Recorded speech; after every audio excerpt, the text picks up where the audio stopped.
My name's Ash Lyons. Join me as I try and figure out what quantum science is really all about.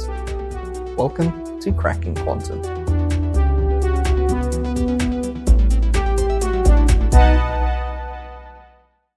You were away on a research trip, you said, the last couple of weeks. Was that right? Yeah, so we measure magnetic fields, and we've been producing these little sensors that can be run off a solar panel, and you can dump them in the back of Beyond. And it's interesting for lots of different applications. We've measured things like space weather, but there's also quite a lot of interest in putting arrays of these sensors close together and measuring magnetic moments of things like vehicles and aircraft in motion. So this is what we were doing a fortnight ago, building an array of sensors in quite a remote part of the country where there's not a lot of other magnetic activity going on. Are you allowed to say where you were? Or is it? Maybe not specifically, but okay. These were all running off solar panels and sending the data out wirelessly, and as much as possible they have to run autonomously because there's very little chance that we'll be able to go back and maintain them as they take that data. So yes, they'll be running for the foreseeable future, and we'll have to wait and see what kind of magnetic signatures we can detect with them. Even if you were stuck in the UK doing this, I guess. Because one of the good things about being a research scientist is often you get to go to like anywhere in the world to be doing what you're doing. But I guess on this occasion we're stuck in the UK, but at least you had really good weather. The last couple of weeks have actually been good for once, even in Glasgow. And we did benefit from some really nice weather, and that's very helpful when you're setting up solar-powered systems particularly. Yeah, I bet. Does that mean that whatever calibration you do now is going to be ruined in a week, though, when the clouds start to come in? I hope not, because that would imply that the magnetometer really, really cares about the charge state of the battery. Yeah, and I hope that we've designed the system so that the battery can be half empty or completely full, and the magnetometer just measures the magnetic field. That's one of the principal benefits of using a quantum magnetometer. Great. Is that it's not measuring the magnetic field through an electrical interaction, through a gain in some amplifier. It's measuring the magnetic field through the frequency of an atomic sample that sits in that magnetic field, and you read that out with a laser. Before you go any further into describing the science, we should do a very brief introduction. So I'm here with Dr. Stuart Ingleby, who is Chancellor's Fellow at the University of Strathclyde, and you are a senior lecturer, was that right? Yes, so just recently. Oh, good. Congratulations. Thank you. So the devices that you're talking about are these optically pumped magnetometers. This is something that I really wanted to get someone in to discuss quite early on, because to me, these devices, they seem amazing. They seem like really, really sensitive, and you can use them for a whole different array of different applications, which I guess we're going to come to. But it's something that I personally know nothing about, so I definitely want to learn a little bit more. And actually, the first time I really got introduced to what they are and what they can be doing was on a visit I took to your guys' labs. Mm-hmm. So maybe we can start from that phrase, optically pumped magnetometer, and exactly what that means. So, yeah, it's a description that only really covers one aspect of what it is. I mean, an atomic magnetometer would be the atoms are the central part of the system. Okay. And the fact that you use a laser to pump and probe them is sort of secondary. You could think about other ways of doing that, but what's fundamental here is that the atoms are sitting in the magnetic field and they have a magnetic resonance in that field. That resonance is a response in the system that gets very strong when you match the frequency exactly. So is there a reason then that people, and maybe I've got this completely wrong about how the community refers to these, but is there a reason why people tend to say optically pumped as opposed to atomic magnetometer? Healthcare. It's the same reason why you go for a magnetic resonance image instead of a nuclear magnetic resonance image. Okay. if you want to have something that you are telling people very firmly is safe for medical use, you should maybe avoid atomic or nuclear in the name of the device. That makes sense. That has a lot of connotations. I wouldn't have even made that connection myself, I think, but maybe that's just coming at it from a physicist's perspective. Yeah, that's clear. One of the things that's really driven the development of optically pumped magnetometers is their use for measuring magnetoencephalography. So this is magnetic fields in people's brains. And this is a completely, this is a safe, external, non-invasive measurement where the magnetometer allows you to measure the neural activity using a sensor that's placed close to the scalp. And so telling people that you're going to put an array of these devices around their head, you don't want them to be in any way worrying about radiation or any other thing like that. So that's why the rebranding from atomic to optically pumped is kind of driven by that really important application that the sensors were developed around. Yeah, I can see you walking into a doctor's office and being told that you've got a bunch of atomic sensors around your head. Maybe does sound a little bit scary. So there was actually like a rebranding. Is that? It was all a little bit before I entered the field, so I don't know how conscious this was, but definitely around the time when MEG encephalography was becoming a leading application for these, that's the point where you start to see optically pumped magnetometer as a term being used more often. I see. Okay. And you kind of hinted at here that these devices have been around for a while then, I guess, if it's before you entered the field. Yeah, the first atomic magnetometers were developed in the 1960s. Oh, wow. So you can build these. You don't need very precise optical interactions. You don't need atoms that are cooled or held in an ultra high vacuum. This can all be done quite sensitively and accurately with atoms that are in the thermal vapor. So you can take a droplet of something like cesium, for example, in a closed cell. That cesium at room temperature in most places, not every day in Glasgow, but cesium at room temperature in most places is a liquid. It has a melting point at about 20 degrees. And so you get a saturated vapor. So you get a gas phase above that liquid. And the atoms in that cesium vapor you can illuminate them with a cesium lamp if you want to, and obtain an optical signal that has the magnetic resonance frequency printed on it. And that was the basis for devices produced in the 60s. So at the time, those were just referred to as cesium magnetometers, or rubidium, or potassium, or whatever metal was being used.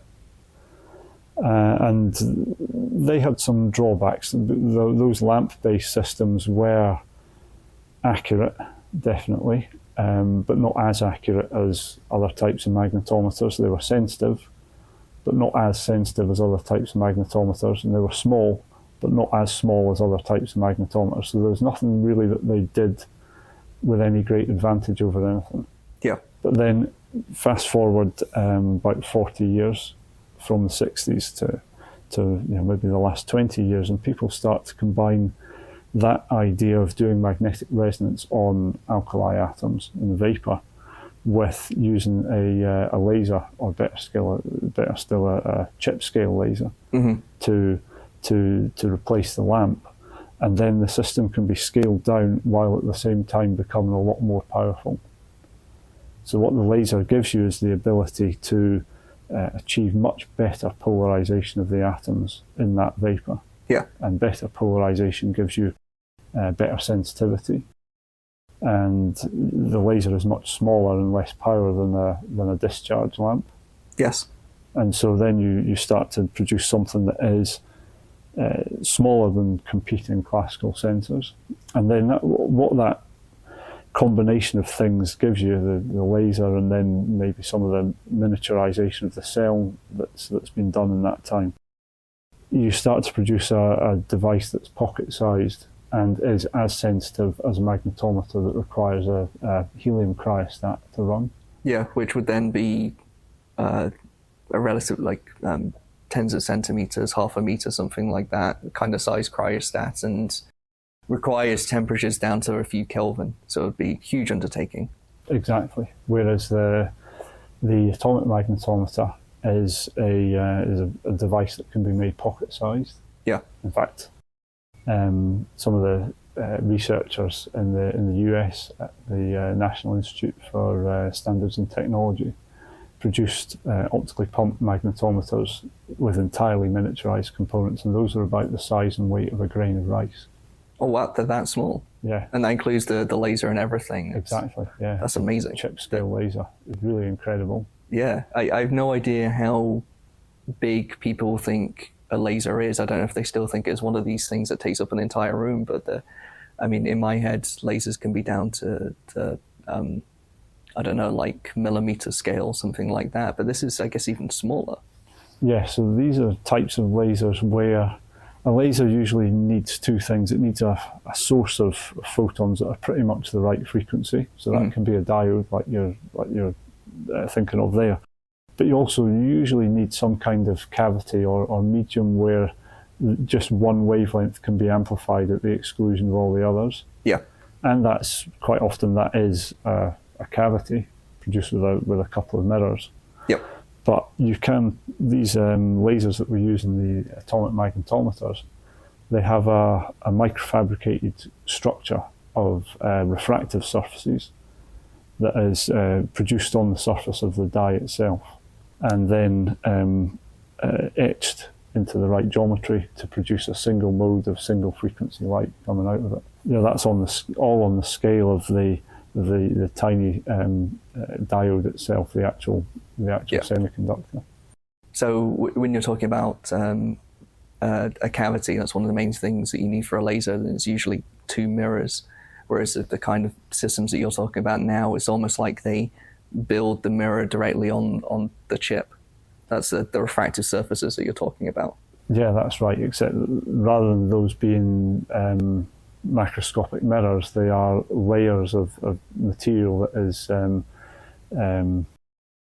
this is where my lack of knowledge starts to reach the limit of what I can accurately discuss. But these are layers of material that are deposited progressively onto the surface to give you a kind of something like a stack of pastry. Yeah, that kind of structure. So let's go back to the magnetometry side of things. So we're now at the stage where these things can be the size of the grain of rice, as you were saying. Where did they start? How big were they in the 60s? How big were these vapor cells that people were using?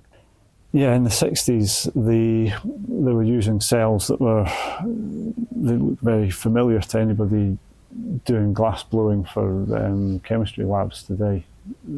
Centimetre-sized cylinders produced out of cuvettes with glass fused onto the end of them.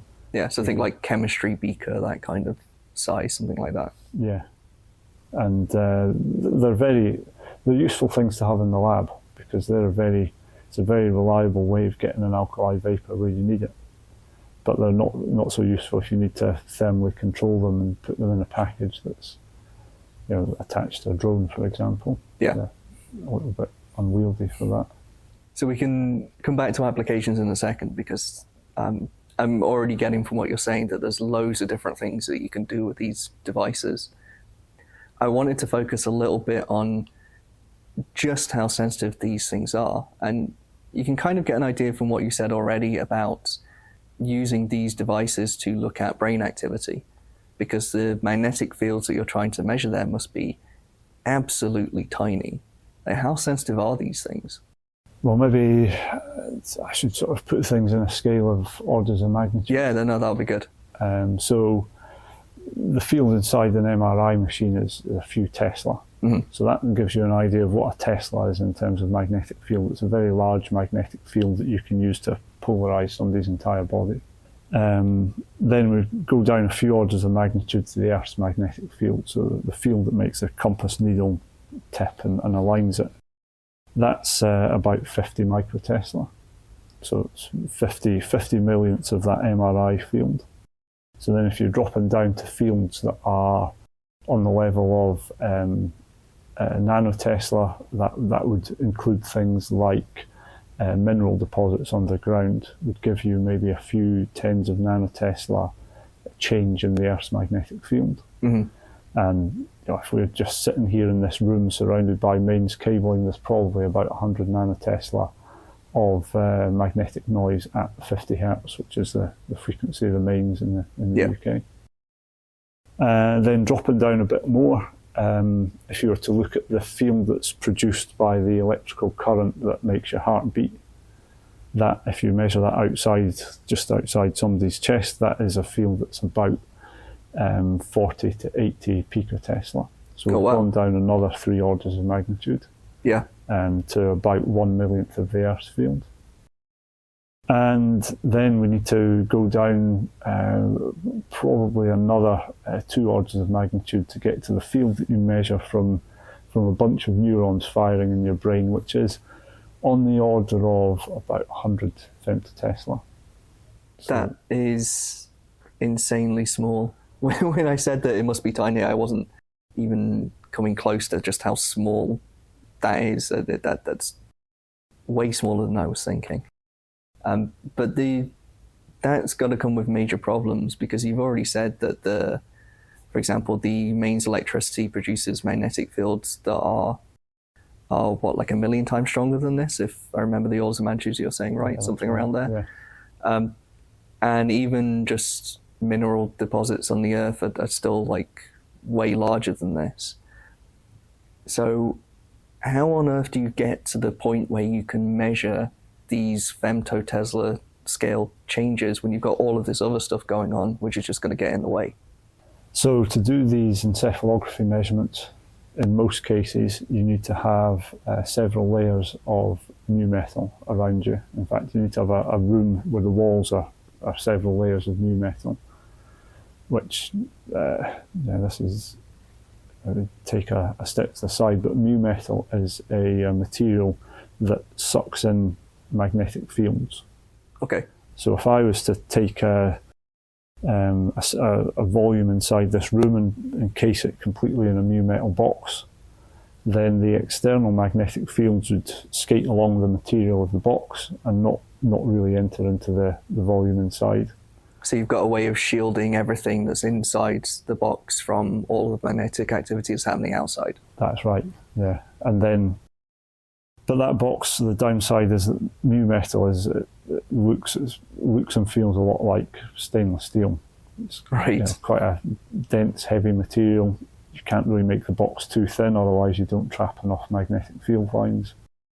And you need more than one layer. So to really shield effectively to the point of attenuating mains noise by a factor of 1 million, you need to have 4 or 5 layers of mu metal. And when you scale that up to the size of even a small room, that's quite a construction, and it's quite heavy. And installing these things is a feat of engineering, and people work very hard at it. So doing these encephalography measurements is very difficult, and that's just giving you enough passive shielding to attenuate external magnetic noise. They do have an advantage that they use arrays of sensors, so they build a helmet containing 100 or 200 magnetometers, and that gives you some measure of, you can subtract signals between those magnetometers to get rid of noise that is common to all of them. Yep. So in other words, you do lots of different measurements, and when you've got a signal there that you're actually interested in, you'll see it across a few different detectors, where if it's just this background noise that's in the way, it's going to look different. So you can pull out the signal that you want from everything else. Yeah, I think the signal is different between 2 detectors. Yeah, but the background noise is the same. Right. So then when you subtract the signals, then hopefully subtract what you measure, then the signal remains, and hopefully the background is cancelled off. But that uncovers a lot of other interesting things about how you build the sensors. They have to have very uniform and accurate response to changes in the field. Otherwise, that subtraction doesn't work properly. Yeah. Two sensors with different gain. So all of these things have to be very, very carefully designed. Yeah. Although it's a field where people have been very successful around the world, and going from this situation where encephalography was something that was done with a cryostat full of superconducting magnetometers, yeah, to something that's done with a helmet that can be fitted to people's heads of different sizes. So adults, children can now have this. We've gone from a situation where people were fixed in one place while their brain was being measured to being able to move around. There's data that people have published in the last few years where there's 2 participants, each having their neural activity measured while they played ping pong. They rallied a table tennis ball between them. Yeah, and I guess the benchmark there to compare against is if you think about what you could or couldn't do with a big MRI machine, because that's the kind of capabilities that's the same. Mm-hmm. In other words, you can, with these magnetometers, you can do what you could do with MRI, but now you can, like you say, move around, play ping pong. You can start to investigate people's brain activity in a whole host of different circumstances that you just didn't have access to before. Yeah, so as a tool for research in the development of our brains, it's now vastly more useful than that fixed static array of sensors. Yeah, it absolutely sounds it. And it's probably important to point out at this stage that this isn't just something that's sat in university labs. This is that there are companies doing this now, right? Yeah, that's right. And so then something that is fascinating from a research point of view starts to incrementally become more of a clinical tool and start to give people real health benefits in the treatment of conditions like epilepsy and Alzheimer's, for example. Yeah, which is, of course, it's amazing. It's something that is really hard to put into words how valuable that is to studying the brain and neurology. It's crazy. But as important as that is, I know that there is a load of different applications. Like, you can use these devices for way more than that. Are there any other applications that really come to mind? Well, for the last decade, we've been at Strathclyde. We've been involved in these quantum technology hubs, and when we looked around in 2015 at the start of the first hub, the thing that really stood out is that unshielded magnetometry was still a lot of potential for development there. So when you say unshielded, we're now taking away those big metal rooms that you ordinarily need to do your experiments in. That's right. For these magnetometers. Yeah, so all of those 5 layers of magnetic shielding material that are heavy and do provide you with an ideal magnetic environment, when you take those away, you're back in the Earth's magnetic field. Mm-hmm. So rather than having a magnetic field that's close to 0, you have one that's close to 50 microtesla, plus all of the noise and the other signatures that happen in that field, some of which are quite useful to measure. And there was no fundamental bit of physics that was telling us that that femtotesla sensitivity that you can get inside a shield couldn't be replicated in the Earth's magnetic field. But it was now a completely different kind of measurement. Mm-hmm. Rather than taking a field that was very close to 0 and measuring tiny changes in it, we're taking a field that is maybe 1 million or 1 billion times larger than the changes that we're trying to detect. So that was an interesting thing to start researching, but we were very aware that there was a whole host of applications for that where a sensor that could do that would be useful.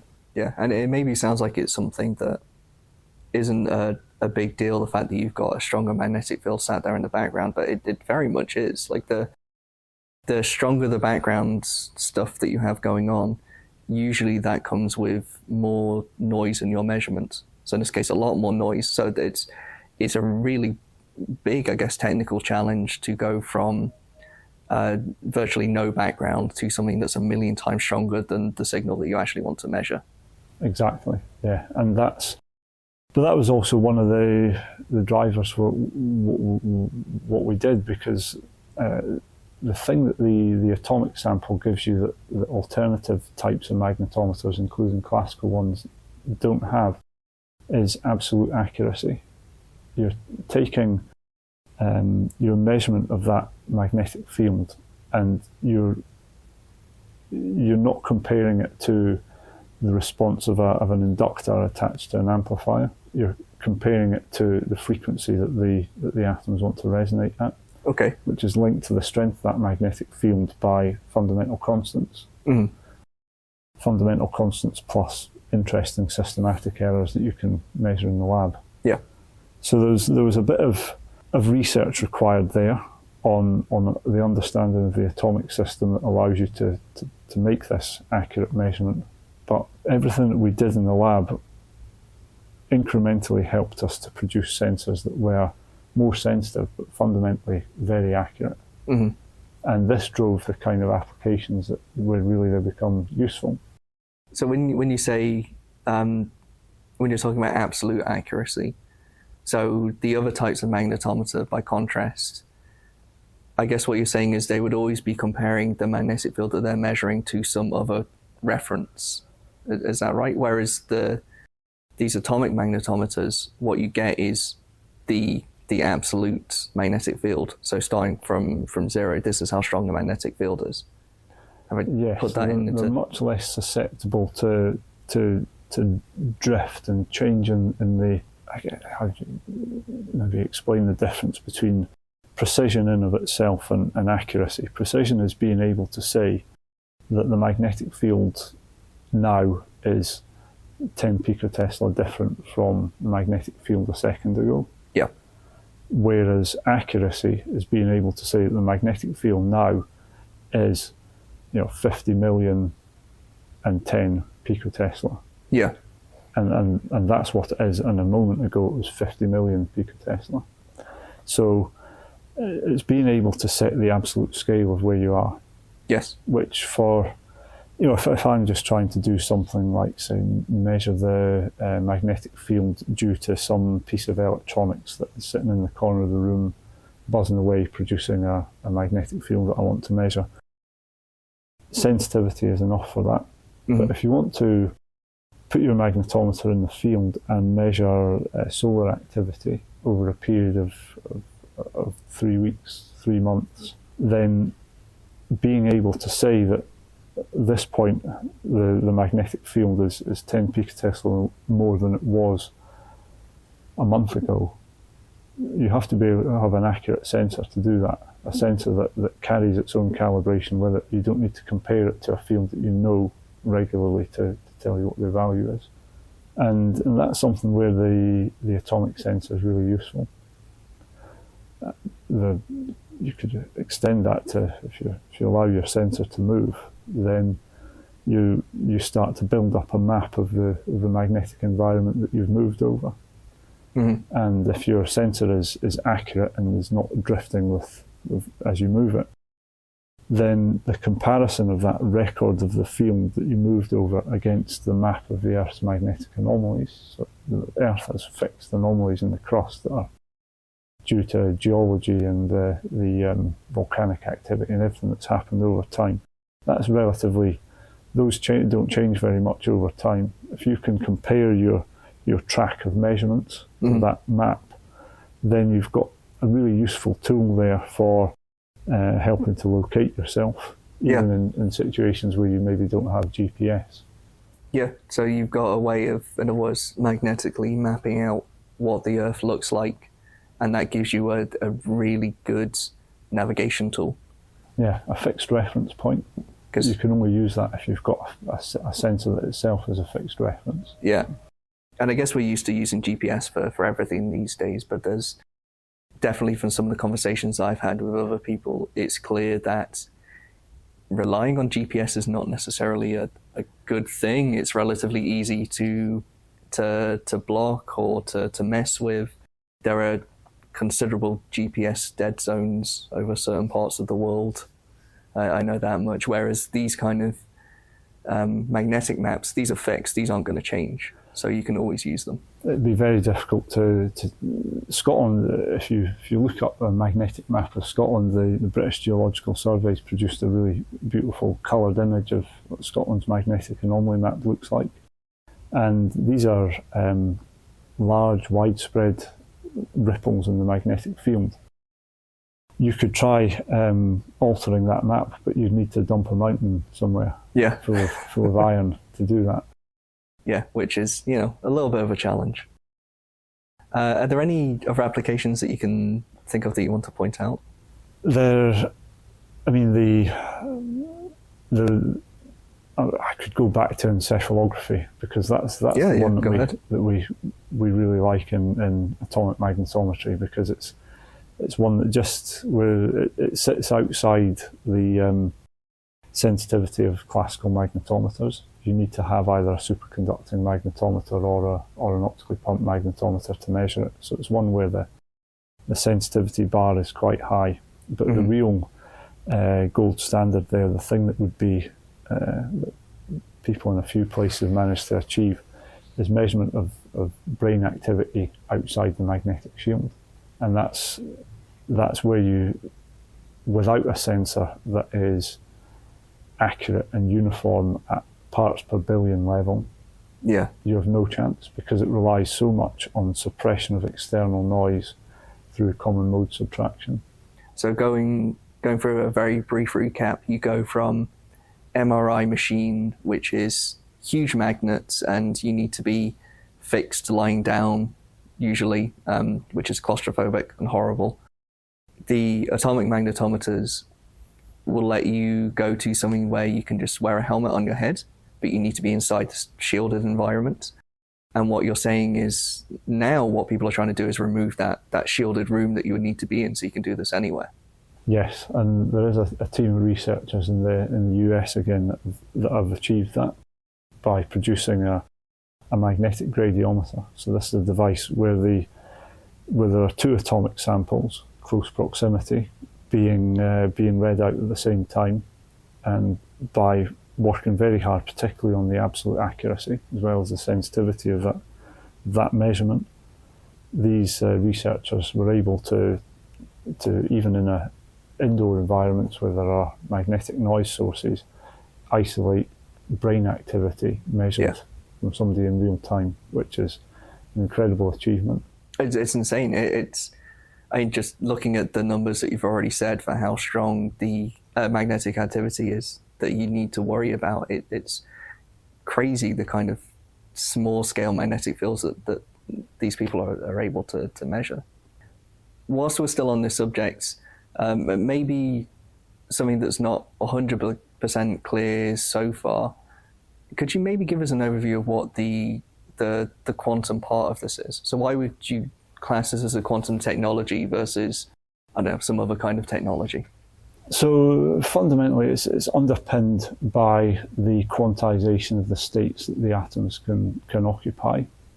The magnetometer is a relatively robust instrument because the states that we want to compare to each other are all in what we call the ground state of the atomic system. Mm-hmm. So this is the lowest energy states, the ones where if you just leave those atoms in nature, they're mostly going to occupy those states.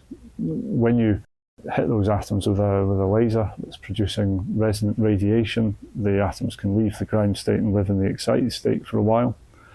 In the types of systems that we use for magnetometers, the excited states are actually very short-lived, because quite often put in things like additional gases into the cell. Mm-hmm. Because what we're interested in is not optimizing the length of time that the atoms can stay in one particular excited state, but rather optimizing the amount of time that the atoms remain in different ground states. So when we talk about the polarization or optical pumping of atoms in a magnetometer, what we're doing there is using the laser to reorder the occupation of the ground states that are split only by magnetic interactions. Okay. So the atoms are quite free to be an optically messy system, very broad absorption lines, but in the ground state, their magnetic lifetime is long-lived. We do that by adding things like, we add gases to the cell that stop the atoms from hitting the wall so often. Right. Or Okay. we add coatings to the inside of the cell that minimise the effect of those collisions when they do happen. Or we move the atoms into a regime of magnetic field and temperature where the things like overall conservation of angular momentum allow us to have really long-lived polarisation in the ground state. And that's the basis of what makes these things sensitive. But fundamentally, we are still measuring evolution between quantized states in the ground state, even though we're not measuring evolution between quantized states between ground and excited states. Yeah, so you have these distinct energy levels that you're looking at that these atoms have to be in, which is dependent on the polarization, as you're saying. That's right. So, and then if they interact with a magnetic field, you can see them change between these different energy levels. That's right. And the strength of the resonance signal that you obtain from those interactions with the magnetic field depends entirely on the population imbalances that you can generate in those between those ground states. Okay, one last question to finish up, which is something that I've been asking quite a lot of people. What's your favourite science fact? So I quite like this story about the discovery of cosmic microwave background radiation. So this was one of these ones that really shows you the problems that experimental physicists have to deal with. So this was Penzias and Wilson that discovered the cosmic microwave background, and they did this with a huge microwave antenna. Mm-hmm. It's like a big square metal box that concentrates microwaves. So this is pointed with an open end at the sky. It concentrates the microwaves down to a receiver. Mm-hmm.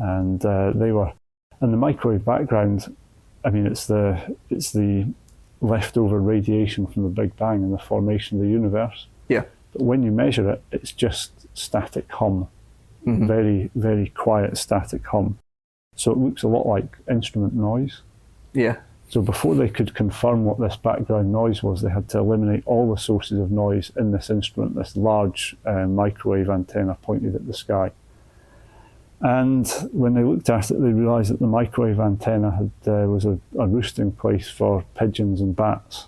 Right. And in their publication of the discovery of the cosmic microwave background, they refer to the removal from the antenna of a white dielectric material that had been deposited by the pigeons and bats.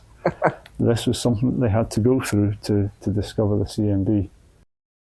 That's amazing. And I guess it comes back to trying to measure something really small, so a really tiny signal on top of lots of other stuff that's going on, which is exactly the same problem as we were talking about with the magnetometers. Yeah, it's that pursuit of precision and where it can lead you to. Great. Well, thank you for your time. It's been really interesting. Like I said, I really wanted to get someone in to talk about these magnetometers because I think what they are doing is fantastic. So thank you very much for joining me. It's a pleasure. Thank you very much. You've reached the end of the podcast, which probably means that you enjoyed what you're listening to. So please don't forget to like, follow, subscribe, and share this podcast series as much as you can. The more you do those things, the better this podcast is going to be. Don't forget, you can always contact me by email at ash@crackingquantum.co.uk. And please join me again for another episode of Cracking Quantum.